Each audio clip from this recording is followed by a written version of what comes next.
I'm sitting here BSing with TC, telling stories about being in Washington.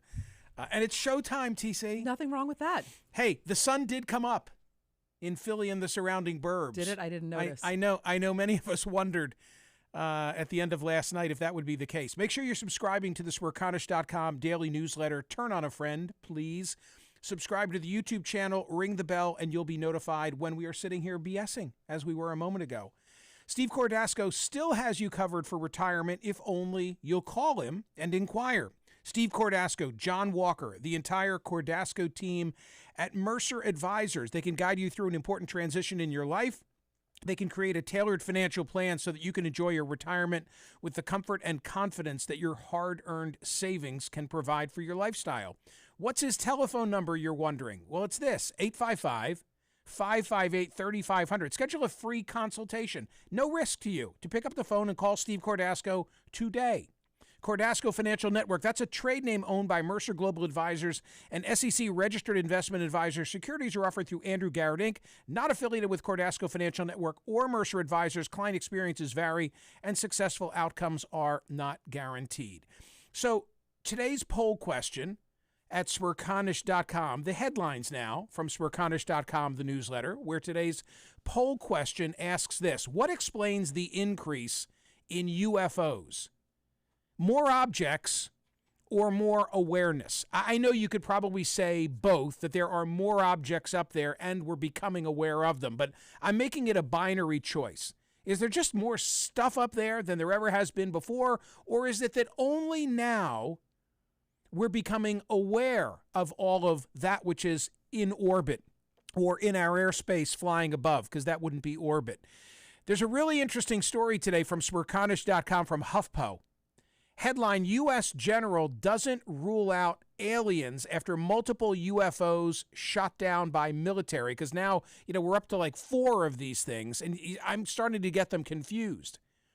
Huffington Post: several unidentified flying objects have been shot down by the U.S. military in recent days, and so far, there's no explanation for them. At least one high-ranking official won't rule out the possibility that they could be extraterrestrial in origin.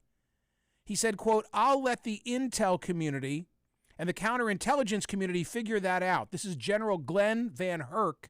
He's the commander of NORAD. He was speaking to reporters yesterday when asked about the possibilities of aliens. "I haven't ruled out anything at this point." TC, I don't think he thinks aliens are really a possibility, but I think he just needed to toe the government line, which is to say, well, we haven't ruled out anything. We haven't ruled out anything. But I think he should have ruled out aliens. Why?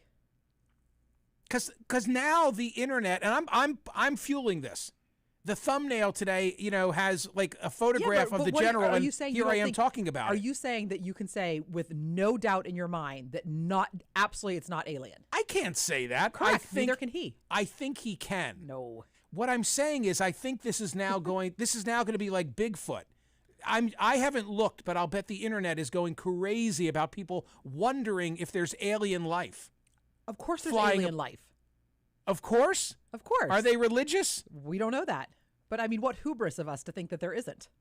I'm not going to categorize them as balloons. We're calling them objects for a reason. Certainly the event off the South Carolina coast for the Chinese spy balloon, that was clearly a balloon. These were objects. He also said he's not certain how the objects are even flying. Quote, "It could be a gaseous type of balloon inside a structure, or it could be some type of propulsion system," he said. One of the objects shot down on Friday over Alaska was described as cylindrical and silverish gray with no identifiable propulsion system. Another shot down along the U.S.-Canadian border was described as small cylindrical object. The third shot down Sunday over Lake Huron was described by officials as an octagonal structure with strings. White House National Security Council spokesman John Kirby said, "We're going to remain vigilant about our airspace and the skies over the United States. It's not clear," reports Huffington Post, "if the objects being shot down are related to the growing number of sightings of which the Pentagon now calls unidentified aerial phenomena, which is their preferred term for UFOs. Richard Clark, national security advisor to 3 American presidents, sent me his thoughts on this last night, and I think they're great. And this is probably where the polling will go, because I was trying to tether his analysis when determining what today's poll question would be.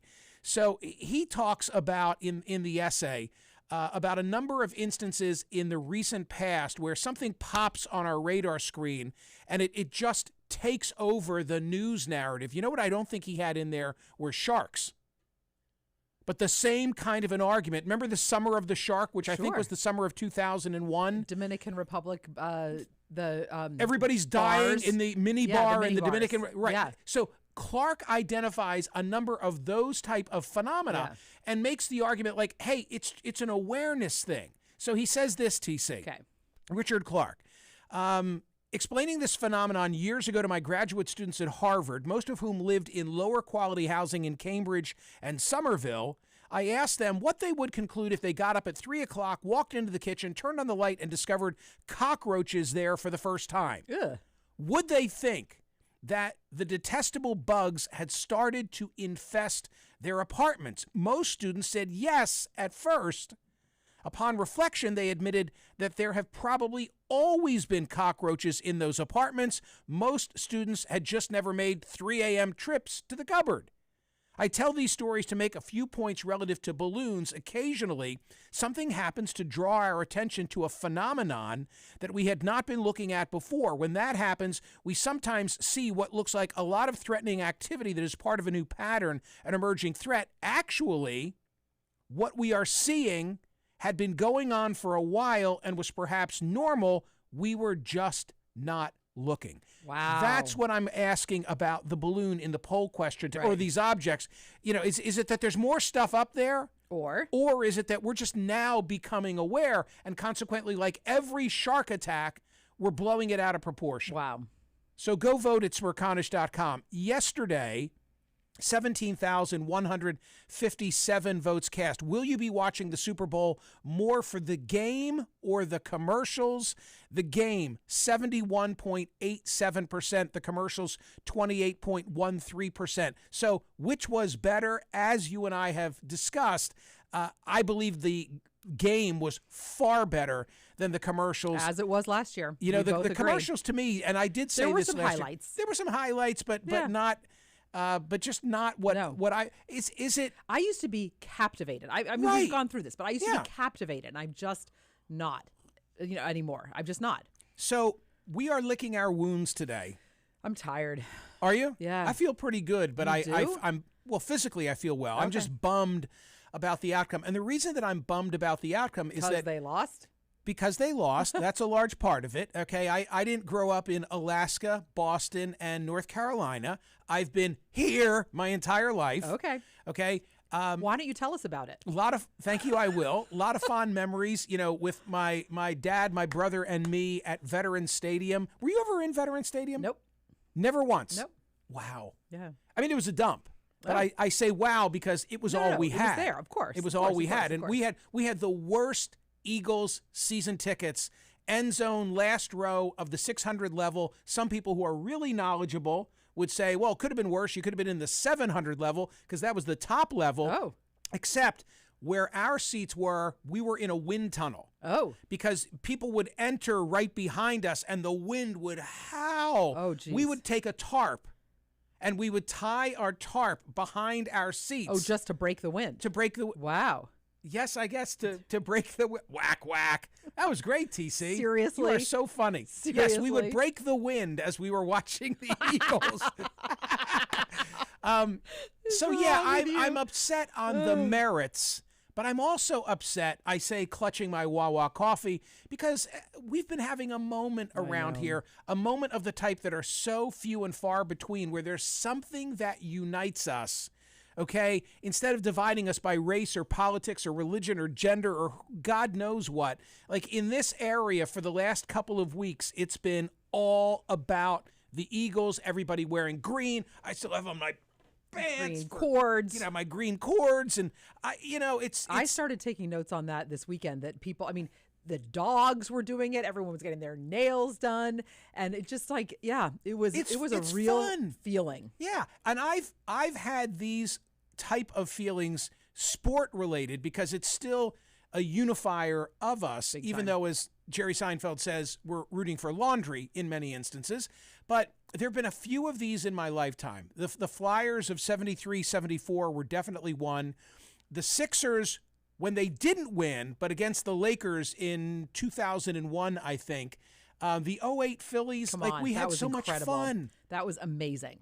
And, TC, this morning, riding in, I made sure I was in my car at 6 a.m., not doing my usual, which is listening to heavy news and understanding what others are saying in terms of the news. I wanted to hear Angelo Cataldi. Oh, yeah. Because Angelo Cataldi is about to sign off in Philadelphia, where he's a legendary. I wanted him to have a parade. Yeah. So I wanted to hear his take, and because in 2008 he and I co-anchored. You were there. Yep. The Phillies victory parade.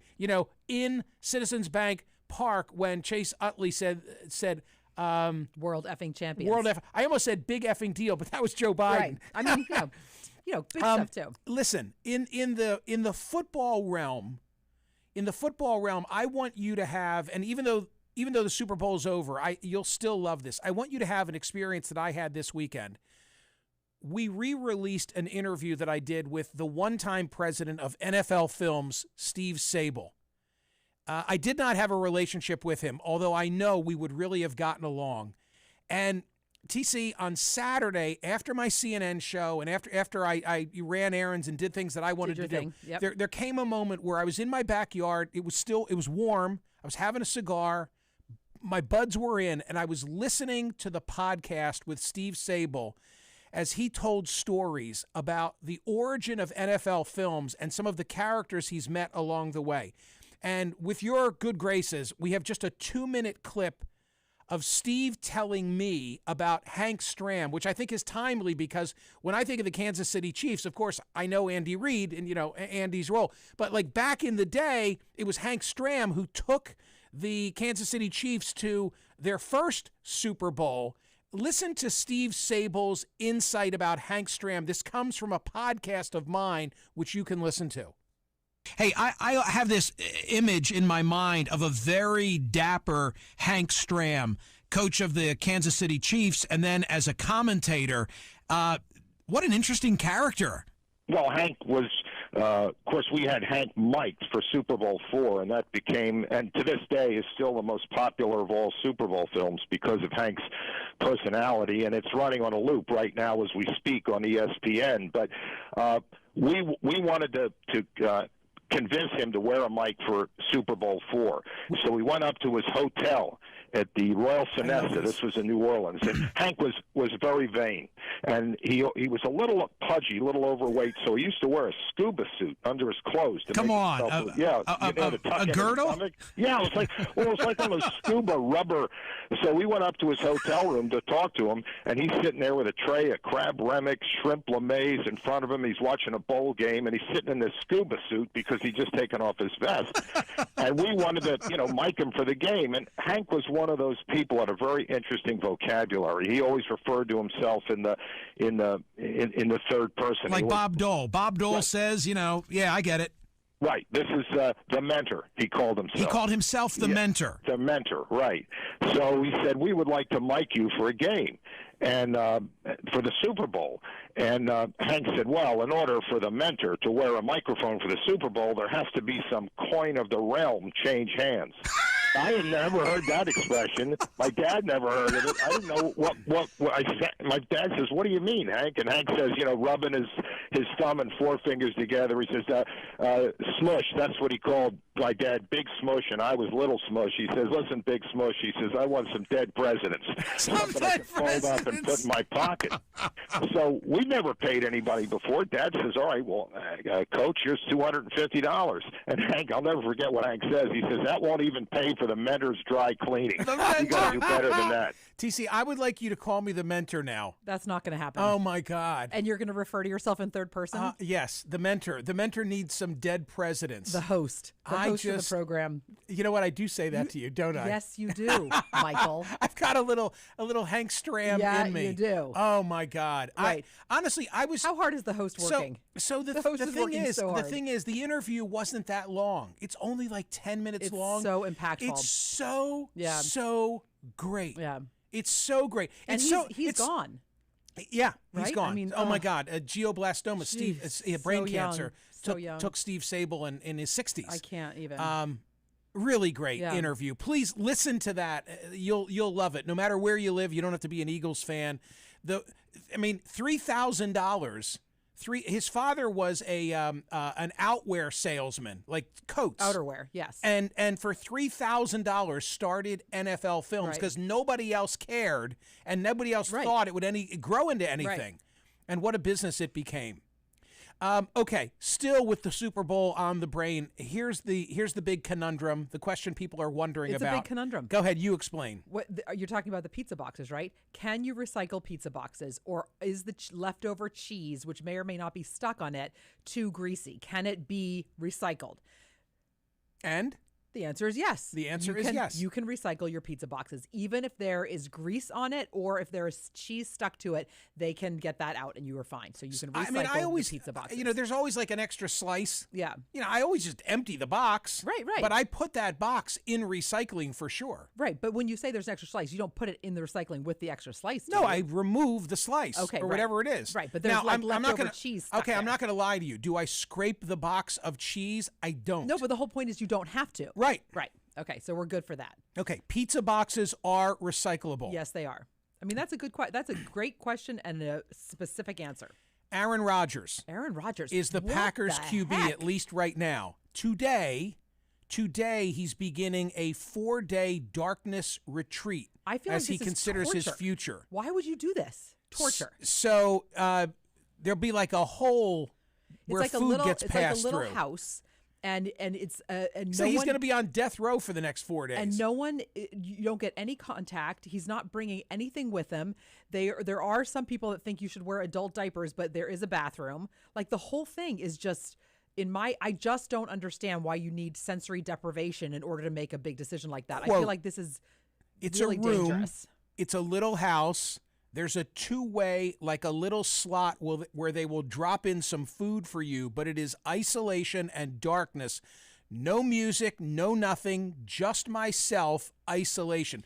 Do you think you could do that for 4 days? It's not could I do it for 4 days? I just have no interest in doing it. And I feel like if I need to make a big decision and not have, a phone around me, I'll just leave my phone at home and go on a 2-hour walk. I feel like that's healthier. I feel like this is not a good idea is what I'm saying. Could I do it? I just wouldn't want to. I think it's awful. Well, but maybe it's a walk in the woods on steroids. Is it? I don't know. You're not moving. Here's another quote from Aaron Rodgers. I think there's a lot of sleeping involved for sure. I'm not taking anything in there with me, nothing in there. If it's too much, I will just walk out. The door is unlocked. If you want to leave, leave. I'm thinking about they probably pay. I probably have to pay an enormous amount of money for the privilege of being deprived. I'm thinking about the genius who came up with this entrepreneurial idea to lure in the Aaron Rodgers of the world, and how much is he paying for this? Right. It's like you see these around. I've never done one. Escape rooms. Well, no, but that's fun. That's like a game. I don't know, like that. You're like in some dark room. No. That's it. No. Escape rooms are clever. That's like a clever game that you do with family and friends. This is like literally torture. So, how do you torture people? You leave them alone in the dark. So you say. Okay, 2 more. One of them is no, 3 more. I've got to get. I got to. Yeah, I got to. Okay. All right. Number 1. This is serious. This is not lighthearted. But there's a story from News Nation at Smerconish.com today. Source says surviving Idaho roommate, you know the case, the quadruple murder, thought that the noise she heard was partying. Survivor of the University of Idaho killings allegedly thought the noise resulted from partying, asked the victims to quiet down, and mistook the killer as a guest, a source exclusively told News Nation. Totally makes sense to me. My heart breaks for her. I mean, I think I get what a house like that is about. That and totally makes sense. Some people don't get what a house like that is about. You can't look at it. You cannot look at her experience that night in the lens of knowing what went on there. You have to look at her experience that night in the light of what usually goes on there. The Lowell House ladies. Okay, you don't have to. The Lowell House ladies, you don't have right? to personalize it to my with the door, tie on the door. Oh, for goodness Okay, sakes. there's also a Willy Wonka story from Pennsylvania. Yeah, this is crazy. Mars Wrigley factory fined after 2 workers fall into chocolate happened in Elizabethtown. They were fined more than $14,500 by OSHA, the Occupational Safety and Health Administration. It happened in June of 2022. TC, what do you make of this? A hole had to be cut into the bottom of the partly full tank to get them out. More than 24 rescuers responded. 1 worker was transported by helicopter. What do they make there? It's a batching tank used to mix ingredients for Dove chocolate, a brand sold in the U.S., in the U.K., and elsewhere. It's called Galaxy. Yeah, what I don't understand is why they couldn't get them out with like rope ladders or something hanging from the top of the tank. Why would they have to cut a hole in the bottom of the tank to get them out? I can't picture it. There couldn't have been chocolate in the tank, right? Because they'd have drowned. Well, they could have been swimming around in the chocolate. Why not? I need more details. I need more details. I do not understand this story. And finally, this. Okay. Have you ever called and requested of a radio station that they dedicate a song for you, for a loved one in high school? In high school. You have? Yes. Wait, I'm going to guess the song. First of all, did you call? I don't remember. My roommate Tina and I were trying to pull an all-nighter. Right. This was at the School of Science and Math. And in animal husbandry, right. Right. So we were trying to stay up all night. Tina. And at like 3 o'clock in the morning, we called the DJ. And I think he invited us to breakfast. I think there was something super shady going on. I like really shady. I don't know. And he knew we were in high school. I just think the whole thing was really shady. So there's a great I haven't thought of that in years. There's a great LA Times story posted at Smerconish.com today. Send me a love song. How LA became hopelessly devoted to radio dedication shows. Have you ever? They still exist. I called many a radio station as a kid to goof and make, phony phone calls. Sure. But and one radio station in particular in upstate Pennsylvania where a few of my cousins and I, our parents were out and we had a babysitter and we were just pranking the local station and getting them to play requests. Sure. But this is serious. These are like people, this is real. and these programs. This is their lifeblood. Yeah. People, calling millions of listeners. Right, and it's corny, yes, but people love it. But people love it. We got to go. And it still continues. Anyway, a lot of good offerings at Smerconish.com today.